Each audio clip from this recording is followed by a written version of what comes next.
Thank you so much for inviting me to share what we're doing here in Birmingham around supporting women affected by domestic abuse. I am the CEO of a charity called Women Acting in Today's Society. We're based in Birmingham and we support women with refuge, accommodation services, one-to-one support, access to legal support, housing, finance, and also help women once they've overcome their practical issues to look at their sustainability to help them with employment. So one of the key things that we're doing to support women through this crisis is, as you can imagine, we've had to move quite a bit of our services online.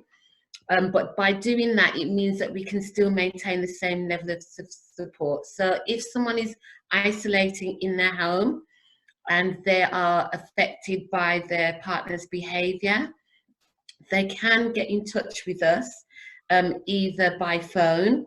If you call us by phone, what we will do, if you just say that you need help, we will then say to you when is an appropriate time for you to be able to speak. Maybe when you go out and do your hour walk, or you may be going to the supermarket if the perpetrator's in the house and it's difficult to talk.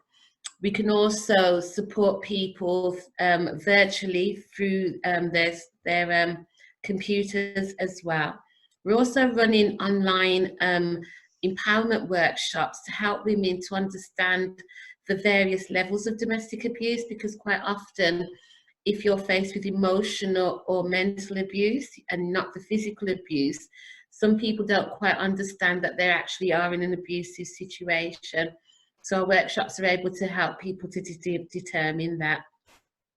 But as I said earlier, we do work with BME women as well as all women. But with BME women, we find that issues of culture, religion can form very big barriers to women, and having understanding of the cultural barriers really helps women to make those decisions. So we come from a standpoint of education. What is your situation? Helping you to understand what your current situation is, and then helping you to decide on what is the best route out. For some people, just simply walking out the door is not the solution. It can be quite dangerous to be in that situation where you are saying, I'm going to leave. That is very dangerous, and I wouldn't advise anybody to preempt or warn the perpetrator of their intentions. But so, sorry, I've just lost my thread. But yes, it's very important to help people to understand what their rights are and help them to make informed decisions.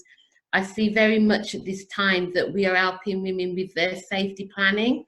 How can they remain safe in their homes, and helping them to plan that safety?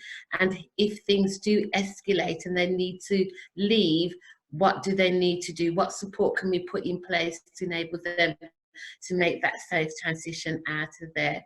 So we're able to help with a wide range of issues, from their practical to their emotional support, and in the current crisis, help women to access the services out there.